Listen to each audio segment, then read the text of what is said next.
실상은 신앙적으로 하나님께 상처받았다라는 표현은 적절하지 않아 보입니다. 그러나 사실 우리가 실제로 생활을 할 때 우리는 이런 표현을 많이 쓰죠. 하나님께 상처받았습니다. 하나님께 실망했습니다. 하나님이 나를 버리셨습니다. 지극히 신앙적이지 않은 용어이지만 그리스도인들의 삶의 자리에 그렇게 많이 느끼고 우리는 그렇게 하나님께 탄원합니다. 그래서 저도 오늘 설교에 그 단어를 그대로 쓰려고 합니다. 먼저는 오늘 가인과 아벨의 이야기를 이제 여러분들에게 해드릴 텐데요. 가인과 아벨의 원가족이 되죠. 아담과 하와, 그 부모님 된 아담과 하와는 하나님께로부터 어떠한 상처를 받았을까요? 어느 날 한 아들은 살인자가 되고 한 아들은 순교자가 되었습니다. 그래서 하루에 두 아들을 다 잃어버린 사람이 아담과 하와입니다. 어느 날 큰아들이 작은아들을 죽인 겁니다. 그래서 한 아들은 인류 최초의 살인자가 됐고요. 한 아들은 인류 최초의 예배자이며 인류 최초의 순교자가 되었습니다.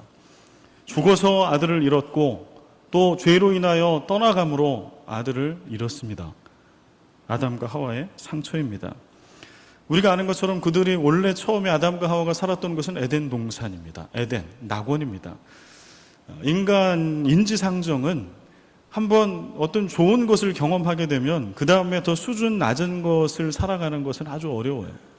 좋은 차를 한번 타거나 좋은 집에 살면 이거를 줄여가는 건 아주 어렵습니다. 가장 완전하고 완벽한 행복한 나라, 하나님의 나라의 원형인 에덴 동산, 그곳을 이미 맛보았어요. 물론 자신들이 하나님과의 약속과 언약을 깨서 그 동산에 쫓겨나게 되었지만 그 동산의 삶을 맛본 그들이 동산을 잃어버리고 그들은 늘 그리움과 상실감과 후회 가운데 살았을 겁니다. 에덴을 떠나 홀로 살아야 하는 그러한 두려움, 하나님이 오늘 나와 함께 하시는가 라고 하는 의문을 계속 던져야 하는 외로움, 또한 땅에서 땀 흘려 수고해야 먹고 살 수 있는 언제 끝날지 모르는 반복되는 인생의 고단함, 임신과 출산의 고통, 이것이 아담과 하와가 하나님께 받은 상처입니다. 여기서 그치는 게 아니죠. 부부관계의 신뢰와 사랑은 아담과 하와 사이에 완전히 깨어졌습니다. 인류 최초의 언어폭력의 희생자들이 아담과 하와인 것을 여러분 아십니까?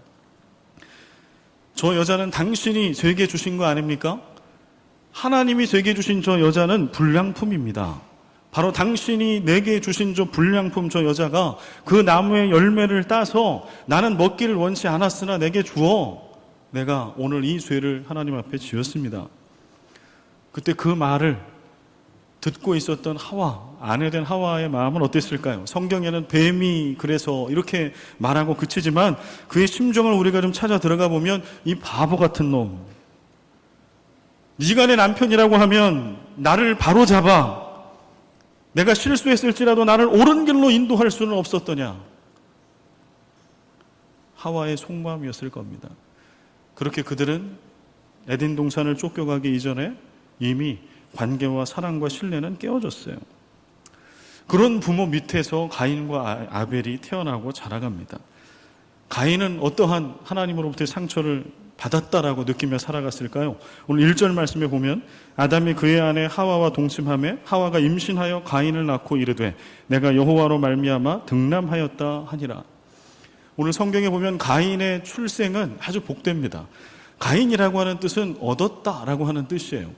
그런데 오늘 말씀에 보면 여호와로 말미암아 등남하였다, 하나님 때문에 얻었다, 하나님이 주셨다라고 하는 뜻이에요. 여러분 생각해 보세요. 에덴 동산에 있다가 쫓겨났습니다. 그리고 나서 하나님이 매일매일 하나님이 나와 함께 하시는가? 아마 이것이 아담과 하와의 고민이었을 거예요. 하나님 나와 함께 하시나? 에덴 동산은 분명히 하나님 함께 하시는 것을 아는데 에덴 동산을 쫓겨나 이 험한 메마른 광야의 땅에 살 때 과연 하나님 지금도 나를 기억하시나? 하나님은 우리를 완전히 회복시켜서 다시 에덴 동산과 같은 그런 삶으로 우리를 인도하실 것인가? 근데 그러한 때에 아들을 낳았어요. 둘만, 그것도 부부관계 좋지 않고 사랑 신뢰가 깨진 그 삭막한 관계 속에 아들이 태어났어요. 얼마나 기쁠까요? 그래서 얻었다, 하나님이 주셨다라고 하는 이름을 붙인 겁니다. 가인의 출생 여기까지는 아주 희망적입니다. 그렇게 가인은 태어났습니다. 부모의 사랑과 관심을 받고 태어났습니다. 그리고 아버지를 따라 가인이 좀 컸을 때 아버지를 따라서 아버지의 일터인 밭으로 땅으로 나아갑니다. 그리고 아버지를 따라 열심히 땅에서 수고합니다. 낮 내내 하루 종일 새벽부터 해가 떨어지는 그때까지 수고합니다.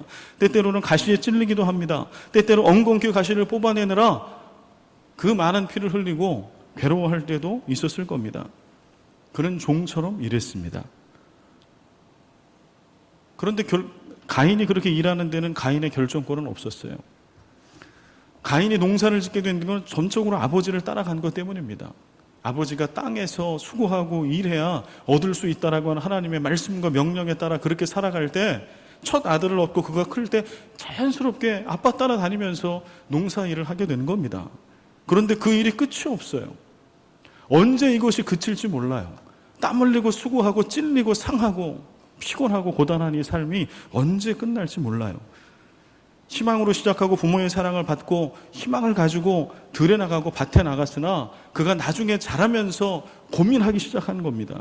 내 고단한 삶의 끝은 무엇인가? 근데 그러던 어느 날 부모님에게 들은 이야기가 있어요. 오늘 이 고단함과 고생이 어디로부터 왔는가? 아담과 하와 부모가 하나님과 약속, 그것도 열매 하나 따먹은 거 별것 되지 않은 그 사건과 사고를 통해서 에덴 동산에 쫓겨났고 자신은 그 부모의 아들이라고 하는 이유 하나 때문에 자신이 잘못한 것은 아무것도 없으나 지금 이 저주 가운데 희망이 없는 고단한 인생을 내가 살고 있다라고 하는 거예요. 그리고 하나님을 원망하기 시작합니다. 하나님은 나를 버렸다고 생각합니다. 내 부모를 버린 것처럼 하나님은 나도 버렸다고, 나와 함께하지 않는다고, 내 인생은 이렇게 그냥 흙바닥에서 뒹굴다 흙으로 그렇게 돌아갈 거라고. 3, 4, 5절 세월이 지난 후에 가인은 땅의 소산으로 제물을 삼아 여호와께 드렸고 아벨은 자기도 양의 첫 새끼와 그 기름으로 드렸더니 여호와께서 아벨과 그의 제물은 받으셨으나 가인과 그의 제물은 받지 아니하신지라. 그러다가 결정적인 사건이, 상처받은 사건이 발생하죠. 우리가 잘 아는 것처럼. 저도 어렸을 때 이런 얘기를 들었어요. 왜 하나님은 가인의 제사와 제물은 받았는데 왜 아벨의 제사와 제물은 받았는데 왜 가인의 제사와 제물을 안 받으셨는가라고 할 때 제가 어렸을 때 들었던 것 중에 하나의 이야기는 이거였어요. 피의 희생 제물을 하나님은 기뻐 받으시는데 아벨은 그렇게 그걸 드렸으나 가인은 그것을 드리지 않았기 때문에 희생 제물, 피를 흘리는 희생 제물을 드리지 않았기 때문에 하나님은 받지 않으셨다라고 하는 거죠. 그것은 성경적이지 않습니다. 왜 성경적이지 않느냐? 레위기 보면은요, 모세오경 토라에 보면 하나님께서 모세에게 제사법, 예배법을 알려줘요. 그런데 그 제사법 중에 소제라고 하는 제사가 있습니다. 소제는 희생제물에 피를 흘려서 드리는 제사가 아니에요. 그것은 곡식에 가루를 빻아 태워서 드리는 제사입니다. 또 하나의 제사가 있어요. 전제라고 하는 제사가 있어요. 그 전제는 제물에 포도주를 부어서 하나님께 올려드리는 그러한 제사입니다. 짐승의 피, 희생제물에 피를 흘림이 없어도 하나님께 제사를 드리고 하나님 기뻐 받으시는 제사와 제물이 분명히 있다라고 성경은 얘기해요. 그러니까 오늘 아벨이 그가 수고하고 애쓴 그의 업으로 땀 흘려 수고한 곡식을 드렸더니 하나님은 피 흘림이 없어서 안 받으셨다라는 이야기는 성경에서 근거를 찾기는 어렵습니다. 여러분 생각해 보세요. 땀 흘리며 수고하며 애쓰고 나 하나님 원망스럽지만 미래가 보이지 않지만 그렇게 열심히 일해서 그러던 어느 날 하나님께서 야, 나 너 만나기를 원해. 제사를 드려. 가인은 하나님이 자신을 떠났다고 생각하고 살았던 자예요. 그런데 그런 하나님이 어느 날 불쑥 나타나서 나에게 예배를 드려라, 제물을 드려라 라고 얘기하는 겁니다. 가인은 그 하나님이 이해되지 않았을 거예요. 아니 그렇게 나를 보기를 원하면 진작 나를 좀 편안하게 해주고 복주지. 고단한 땅속에서 뒹구는 인생을 살게 내버려 뒀다가 에덴 동산에 쫓겨나 이곳에 살게 했다가 왜 지금 나타나 내 인생의 파문을 던지는가? 또 나에게 무슨 힘든 것을 더해주려고 하나님 내게 나타나시는가요? 하나님의 진심은 제사와 예배를 통해서 가인과 아벨을 만나기를 원하셨던 거죠. 구약의 제사와 예배의 용도가 그러한 것처럼 도저히 하나님과 인간이 만날 수 없고 교제할 수 없는데 제사, 예배를 통해서 유일하게 만날 수 있는 거 아닙니까? 그게 제사거든요. 그런데 가인은 그렇게 생각하지 않아요. 상처 가운데 있습니다. 하나님 왜 나에게 또 무엇인가를 요구하십니까? 그러고서는 그래도 여튼 어거지로 제사를 드리고 예배를 드렸어요. 그렇게 하나님께 올렸던 제물은 가인의 땀방울, 가인의 핏방울, 가인의 수고, 가인의 눈물이었어요. 그런데 하나님께서 누구의 제물만 받아요? 제사만. 우리가 아는 것처럼 아벨의 것만 받아요. 가인이 볼 때 아벨은 웬 한량. 아벨이 하는 건 뭐예요? 그냥 들판에 나가서 짐승들하고 뒹굴고 노는 거예요. 가인이 아버지 아담과 하루 종일 나가서 먼지를 뒤집어 쓰고 일하고 피 흘리며 고통스러운 가운데 그렇게 수고할 때 아벨은 릴리랄라 그렇게 들녘에서 짐승들과 함께 놀았던 자예요. 그런데 하나님께서는 그 자기가 볼 때는 말도 안 되는 그런 인생을 살았던 아벨의 제사는 받으시고 자기는 받지 않아. 무슨 이런 불공평한 하나님이 있으신가? 가인의 상처예요. 그럼 아벨은 상처가 없었을까요?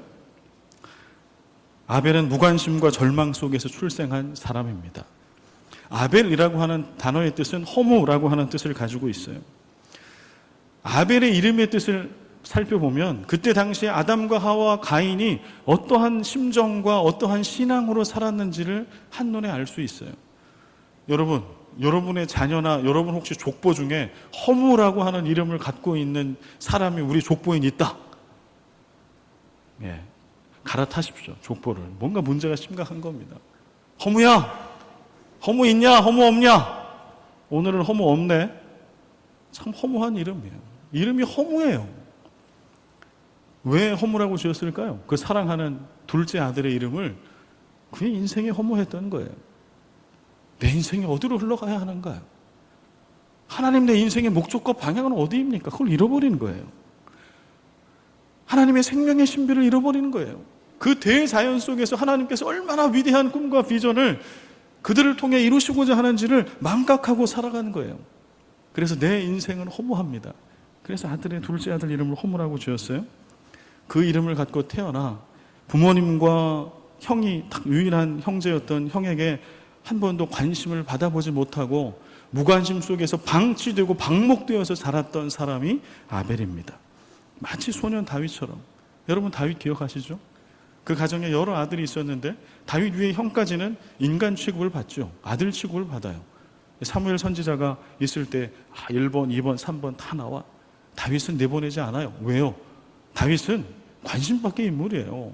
그저 그렇게 그냥 들녘에 나가서 양을 치면서 놀면서 그렇게 사는 아이예요. 그 아이의 미래에 대해서는 이 아이가 어떻게 자랄 거라는 꿈이 없었던 거예요. 그런데 오늘 아벨이 그와 같은 인물입니다. 그리고 그가 했던 이런 생각할 거예요. 그래도 아벨은 고기를 제공하는 또 재물을 제공하는 자가 아닙니까? 재물을 제공하는 거 오케이. 그러나 고기를 제공하는 거는 그렇지 않아요. 우리가 아는 것처럼 성경에 보면 인류가 육식을 시작했던 것은 노아 홍수 때부터입니다. 그러면 이때는 육식을 했던 때가 아니에요. 양을 키워서 잡아먹기 위한 용도가 아니라고 하는 거예요. 양은 그저 그의 취미 활동입니다. 그저 그렇게 그냥 빈들에서 양들과 짐승들과 놀았던 결과물인 것뿐이에요. 내가 먹을 것은 밭의 채소니라. 인류 최초의 식탁을 책임진 사람은 가인이었지 아벨이 결코 아니었습니다. 가인이 훨씬 의미 있는 인생을 산 거예요. 사실은 아벨은 자신 어떻게 보면 의미 없는 별로 생산력이 없는 그런 인생을 산 겁니다. 그런 의미 없는 활동, 허무라는 이름을 갖고 태어나 그 인생의 끝에는 형에게 허무하게 죽임을 당합니다. 이게 아벨의 인생이에요. 우리는 하나님께 상처받았다라고 느낄 때 어떤 인생의 길을 택해야 할까요? 오늘 성경 말씀은 두 가지 인생의 길을 이야기합니다. 제가 서두에서 지금까지 말씀드린 것처럼 그러나 상황은 똑같아요. 출발점은 똑같아요. 아담과 하와도 가인도 아벨도 하나님께 상처받은 자라면 모두 다 상처받은 자예요. 어디 내려도 뒤지지 않을 상처를 받았어요. 그런데 그 인생의 결과가 달라져요. 그 인생의 과정이 전혀 달라요. 가인의 길과 아벨의 길, 이 두 길은 출발점은 같았지만 환경은 똑같았으나 그러나 그들이 걸어갔던 길과 그 길의 끝의 내용은 전혀 다릅니다. 가인의 길을 먼저 볼까요? 가인은 자기 연민에 사로잡혀 살아갔던 자입니다. 극단적인 이 표는 나중에요. 지금 아니고. 자기 연민에 사로잡혀 살아갔고 극단적 자기 중심주의의 삶을 살았던 자죠. 아담과 하와가 에덴에서 추방당한 것은 언약을 저버린 결과였습니다. 그런데 생각해 보십시오. 아담과 하와가 범죄했을 때 하나님이 그들을 죽이지 않고 살려두세요. 하나님은 그들을 죽이실 수 있었습니다. 범죄한 그 순간에 불덩이를 내리거나 아니면 그 자리에 심장을 정지시키거나 그 자리에서 없애버릴 수 있었어요.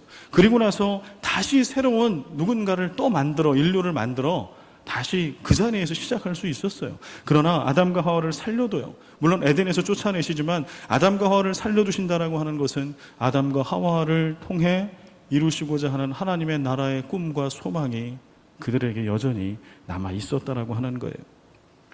그들에게 하나님이 부어주실 은혜와 그 사랑이 있었다라고 하는 거예요. 그런데 가인은 그것을 깨닫지 못해요. 하나님이 버렸다.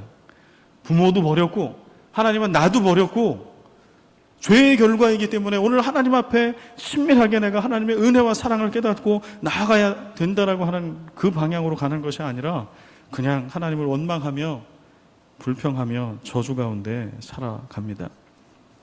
아버지와 함께 땅에서 수고하며 그는 생명의 신비를 깨달았어야 했습니다. 이 찬란한 우주 만물 자연 속에 하나님이 주시는 무한한 은혜와 사랑, 자연 속에 가면, 여러분 수련회 가거나 그러면 선교지 가면 느껴지지 않아요? 선교지 가거나 저 오지 시골에 가가지고 새벽에 일찍 일어나서 아침 해가 떠오르는 것을 바라보고 이슬이 맺히는 것을 바라보고 신선한 공기를 맞으며 말씀을 묵상하고 찬양을 읊조릴 때 이 모든 아름다운 우주 만물을 하나님이 내게 주셨다라고 하는 사실, 그 속에 자연의 신비가 숨어져 있고 생명의 신비가 있고 하나님 창조와 구속의 은혜가 그 안에 다 들어있어요. 자연 속에, 우리의 인생 속에. 가인이 믿음의 눈을 가지고 좀 바라봤더라면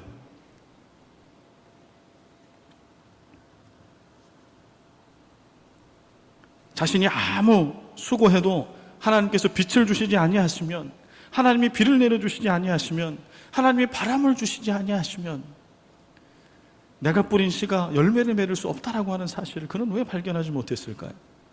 왜 내 인생은 고단하고 열매가 없고 지루하다라고 얘기했을까요? 하나님께서 왜 아담을 땅에서 흙에서 수고하며 먹고 살게 하셨을까요? 그 흙 속에서 일하며 그는 무엇을 생각했을까? 자신의 이름이 흙이잖아요. 아담이잖아요. 언젠가 내 인생은 흙처럼 티끌처럼 사라질 것이다. 하나님 없는 인생은 아무 의미 없다라고 하는 것을 땅에서 일하며 끊임없이 그는 생각했을 겁니다. 그리고 매일매일 또 바라봤을 겁니다. 내가 수고하고 애쓰지만 결국 열매를 먹게 하시고 내 생명을 유지시키고 풍성하게 하시는 분은 하나님이시로구나. 끊임없이. 그런데 가인은 그 길을 걷지 못해요. 숱한 자연 속에, 대자연 속에 하나님의 사랑과 은혜의 손길이 있는 그 가운데 있지만 그는 불신앙 가운데 하나님과 끼어진 관계 속에 그렇게 있습니다. 그런 원망과 불신앙으로 완전히 끼어진 하나님과의 관계 속에서 드린 믿음 없는 제사 예배는 하나님께서 도저히 받으실 수 없었던 쓰레기 예배였습니다. 성경은 가인이 드린 예배를 이렇게 평가하고 얘기합니다. 히브리서 11장 4절. 믿음으로 아벨은 가인보다 더 나은 제사를 하나님께 드림으로. 아벨의 제사는 믿음의 제사예요. 가인의 제사는 믿음이 없어요. 믿음은 사랑의 관계예요. 하나님을 향한 사랑이 없어요. 감사도 없어요. 하나님 나와 함께하지 않으셔. 내 인생을 내팽개쳐주고 나를 저주 가운데 놔두셨어 라고 하는 비은혜 속에서 껍데기만 있는 쓰레기 예배를 드린 거예요. 요한일서 3장 12절. 가인같이 하지 말라. 그는 악한 자에게 속하여 그 아우를 죽였으니 어떤 이유로 죽였느냐? 자기의 행위는 악하고 그의 아우의 행위는 의로움이라. 가인은 악한 자라고 얘기합니다. 그는 악한 자의 악한 예배와 제물을 드린 거예요. 일상이 악한 자예요. 하나님을 떠난 자예요. 그런데 형식만 거룩함을 갖추고 있는 거예요. 가인에게 하나님께 드리는 제사는 내고 싶지 않은 세금이었고 물고 싶지 않은 벌금이었을 겁니다. 하나님에 대한 존경도 사랑도 헌신도 신뢰도 없었어요. 다만 창조주 하나님께 그의 부모가 그렇게 받았던 것처럼 창조주 하나님, 전능하신 하나님께 자기도 벌을 받을까 봐 두려워서 예배 드린 겁니다. 마지막 끝까지 회개할, 돌이킬 기회를 하나님이 주셨음에도 불구하고 그는 자신에게 있는 거절감과 그 분노를, 하나님을 향한 거절감, 왜 내 이 예배를 받지 않으십니까? 그리고 동생의 예배와 제물만 받으시는 것을 바라보면서 하나님에 대한 분노를 동생에게 쏟아붓고 그 동생을 죽이는 인류 최초의 살인자가 되고 맙니다.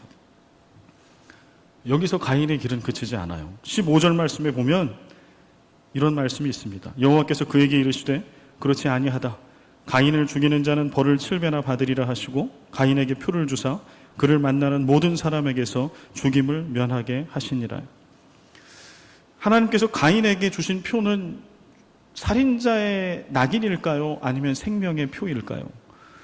하나님께서 너는 이제 유리방황하는 자가 될 거라고 말씀하시죠. 그때 참 가인은 자기중심적이에요. 끝까지. 동생을 죽인 살인을 범하고 나서도 끝까지 이기적이고 자기중심적이에요. 하나님께 이렇게 얘기합니다. 유리방황하는 자가 될 거라고 하니까 하나님, 그러다가 제가 여기저기 돌아다니다가 사람들이 나 죽이면 어떡합니까? 하나님, 그건 아니잖아요. 근데 하나님 참 이해 안 되죠. 그 살인자의 그 얘기를 들으시고 15절에 가인에게 표를 주시는 거예요. 생명의 표를 주세요. 그런데 가인은 어떤 길을 걸어간지 압니까? 하나님이 주신 은혜와 사랑으로 주신 그 생명의 표를요, 그는 자신의 특권으로 삼아요. 오늘 본문 이후에 4장 이후에 나오는 4장 17절 말씀에 보면 이런 말씀이 있습니다. 아내와 동침하매 그가 임신하여 에녹을 낳은지라. 가인이 성을 쌓고 그의 아들의 이름으로 성을 이름하여 에녹이라 하니라. 인류 최초의 도시와 성을 건축한 얘기가 나와요. 이것은 바벨탑과 똑같은 겁니다. 자신의 왕국을 세우는 얘기예요.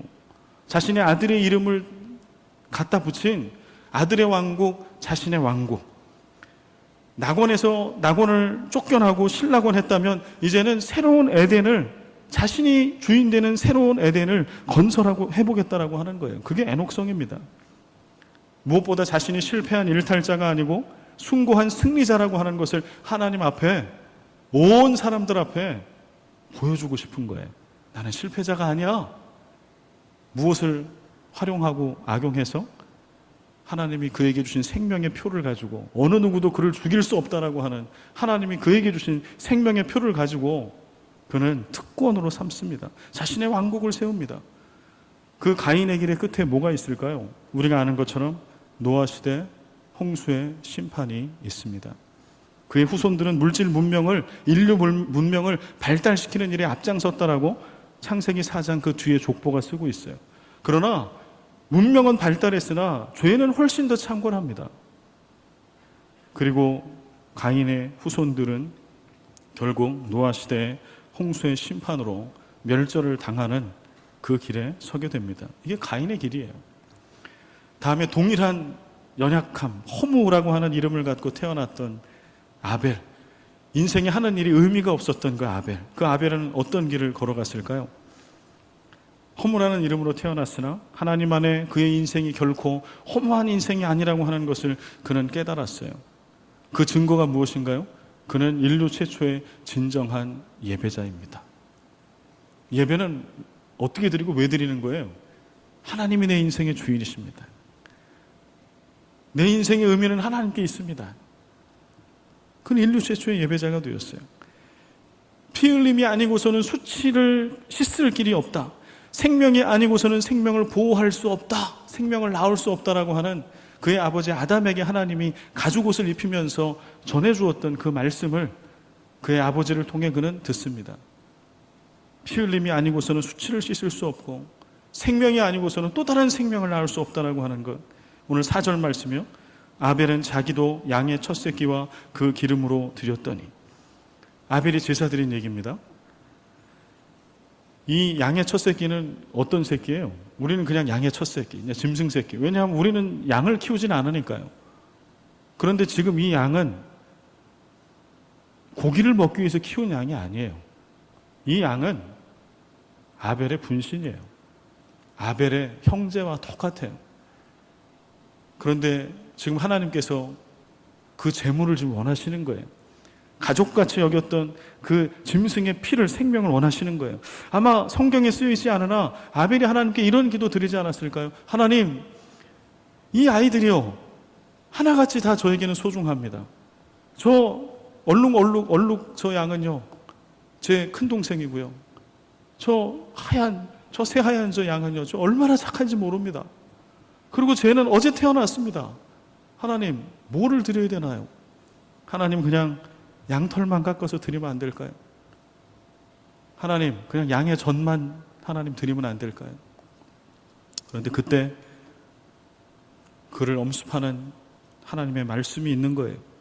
피 흘림이 아니고서는 수치를 씻을 수 없고 생명이 아니고서는 생명을 낳을 수 없다.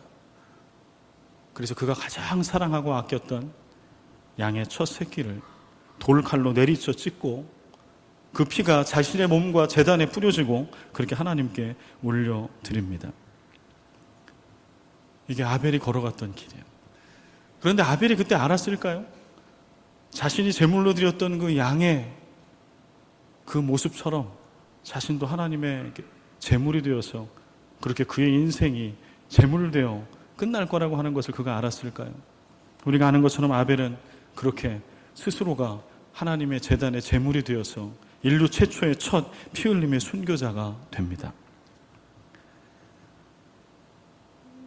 성경은 서로 다른 두 길을, 그 두 길의 끝을 극명하게 보여줘요.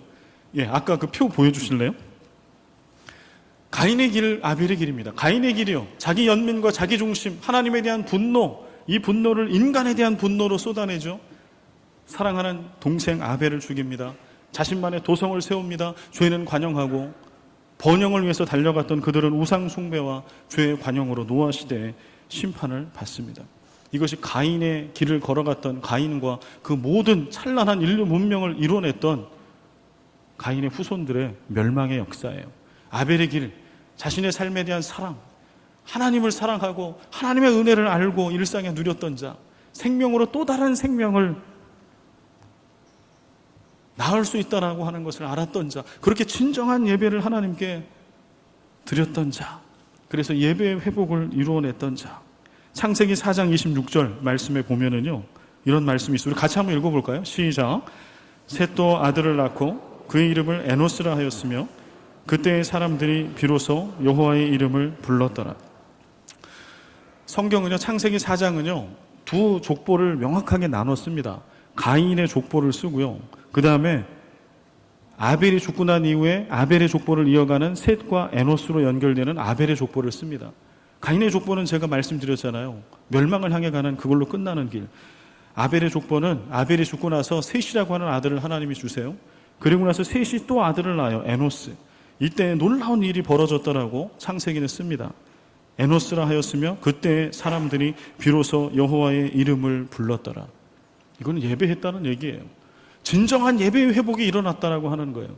많은 예배자들이, 거룩한 예배자들이 일상에서 일어나고 생겨났다라고 하는 거예요.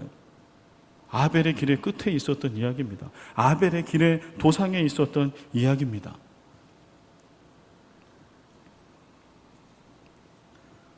이제 요한일서 말씀으로 넘어가려고 합니다. 이 말씀 본문을 좀 보기 전에요, 지난 화수 목 금 해서 수빅에서 2017년 필리핀 코스타가 있었습니다. 올해가 11년째인데 저는 2015년부터 이제 잠깐 갔다 왔습니다. 올해도 제가 여러분 계속 광고를 드렸죠. 함께 하시라고 한 40여 명 우리 가족들이 참석을 했어요. 이제 목요일 날 새벽 기도 끝나고 잠깐 갔다 왔습니다. 한 1시간 그 말씀 집회에 딱 1시간 제가 참여를 하고 왔는데 그 1시간 동안 제가 은혜를 얼마나 받은지 몰라요. 그 여러 강사님 중에 딱 한 분이 전해주신 말씀인데 제가 은혜를 많이 받았어요. 금요일 날, 지난 금요일 날 한 달에 한 번 있는 미스바 금요 기도회가 있었습니다. 그 기도회에 못 오신 분들은 진짜 후회할 겁니다. 코스타 가서 은혜 받고 온 윤천성 목사님이 말씀을 전했는데요. 저는 이러다가 휴고되는 줄 알았어요. 얼마나 뜨거운지요. 얼마나 하나님의 임재가 강하게 느껴지는지. 자녀 세대들을 향한 하나님의 그 진실한 마음, 애달픈 마음이 가슴과 영혼을 치는지요. 처음에는 그냥 막연히 예배 기도회에 앉아 있다가 막 기도가 열리고, 코스타 갔다 피곤한 몸을 입고 여러 코스타에 은혜 받은 분들이 함께 또 기도회에 참석했는데, 아마 제 기억에 그렇게 은혜롭고 뜨거운 기도회를 또 언제 해봤는가 싶을 정도로. 그래서 그렇게 이제 기도회 끝났습니다. 그리고 집에를 갔어요. 이제 밤이 늦었죠.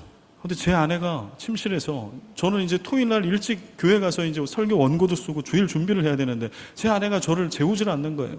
여보, 이번에 코스타 가가지고 어떤 강사님이, 저는 그분 잘 모르죠. 그분의 인생이 얼마나 굴곡이 있는데, 그분이 전한 말씀이 얼마나 은혜가 되는데, 그럼 목사인 동종 업계에 있는 제가 얼마나 위축되겠어요. 은혜가 되면서도 그럼 나는 뭐냐, 나 이 나이에 뭐 했나, 막 저보다 젊은 막 20대 강사도 있거든요. 막 은혜 받은 얘기를 하는 거예요. 그러면 저는 은혜가 되는 게 아니라 나는 뭐 했나, 은혜 받아서 좋다, 제 아들도 갔으니까. 그런데 한편으로는 좀 그만하고 좀 나 자고 싶다, 내일 원고 쓰러 가야 된다. 그런데 제가 그때 들은 얘기가 있어요. 근데 오늘 설교를 준비하다 연결되어서 말씀드립니다. 이번에 오신, 코스타에 오신 강사들은요, 청소년 사역과 청년 사역의 대가들이에요. 인생을 통틀어서 청소년과 청년들에게 목숨 걸었다고 해도 과언이 아닐 정도로 그 정도의 인생을 살아온 분이에요. 그리고 한 방에 있는 분이에요. 그냥 우리 얘기로 말씀을 한 자락 딱 전하면 그냥 은혜 받고 눈물을 흘릴 그만한 스토리와 탄탄한 말씀을 다 갖고 있는 분들이에요. 그런데 이번에 오신 분들, 특별히 여러분들이 오셨는데요, 강사분들이 하나같이 그들의 인생이 찌질한 인생이에요. 오늘 설교와 연결하자면 하나님께 버림받은 인생들인 것 같아요. 어떤 한 분 강사분은, 할머니는 무당, 어머니는 술집을 하셨대요. 할머니는 무당이고 어머니는 술집이면 이게 그런 집안에서 자란 겁니다. 그런데 오늘 코스타의 강사가 됐어요.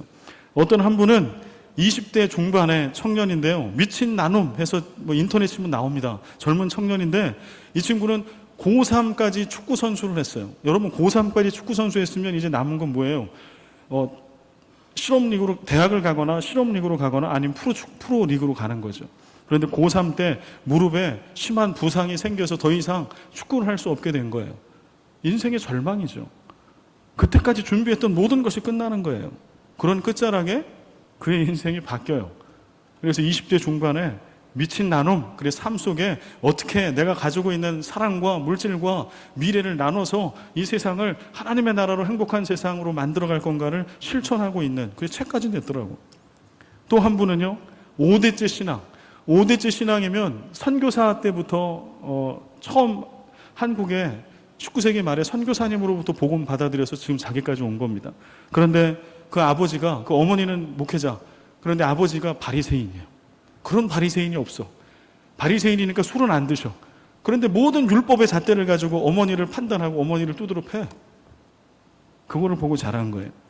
그래서 이분이 평생 소원이 있었다는 거예요. 나 절대 우리 아버지 같은 남편 만나지 않겠다고.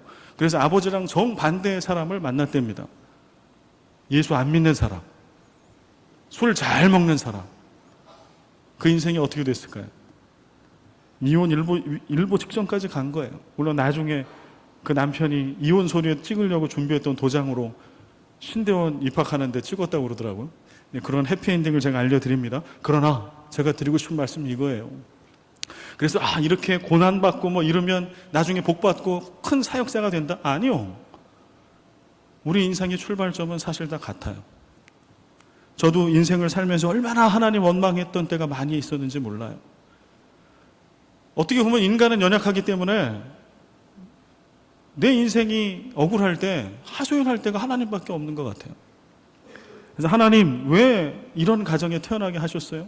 하나님 왜 많고 많은 엄마 중에 이런 엄마, 이런 아빠, 이런 가정? 제가 뭐 특별한 걸 바랬습니까? 평범한 거예요. 남들 다 가지고 있는 거예요.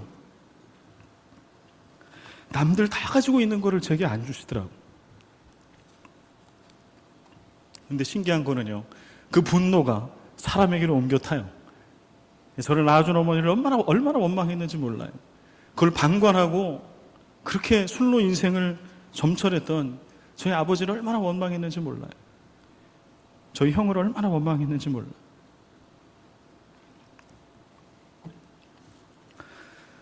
우리는 동일한 선상에 있어요. 여러분도 이런 스토리 한 자락씩 다 갖고 계시잖아요. 오늘 제가 말씀드린 강사와 제 인생만 이렇게 하나님께 버림받은 것처럼 느껴졌던 인생입니까? 여러분도 그렇지 않아요?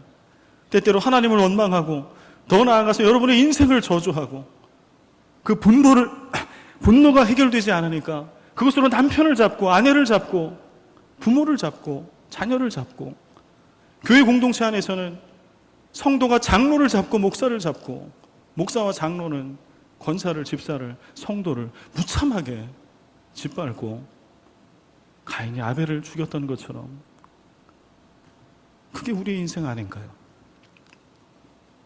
여러분, 출발점은 똑같아요.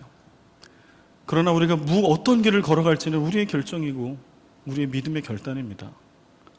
그런데 이것이 나 혼자만의 인생으로 그치지 않는다라고 하는 거예요. 가인의 길을 아까 설명드렸잖아요. 가인 그 하나의 잘못된 길에 들어서는 것으로 인해서요, 그 후손들이 저주의 길을 걷습니다.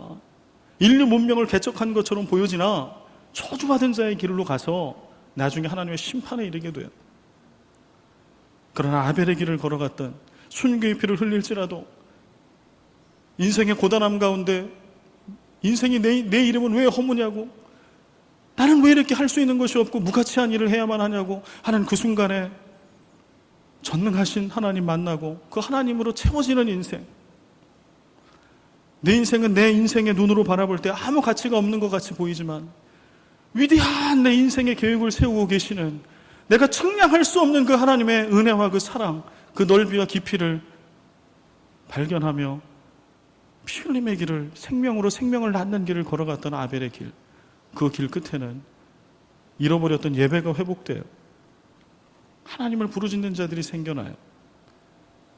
쓰러져가고 썩어가는 세상 속에 희망찬 하나님의 나라의 소망을 발견하는 이들이 생겨나요. 여러분, 어떤 길을 걸으시겠습니까? 하나님을 원망하시겠습니까? 그 원망과 분노를 사람에게 또 표출하며 누군가를 해하시겠습니까?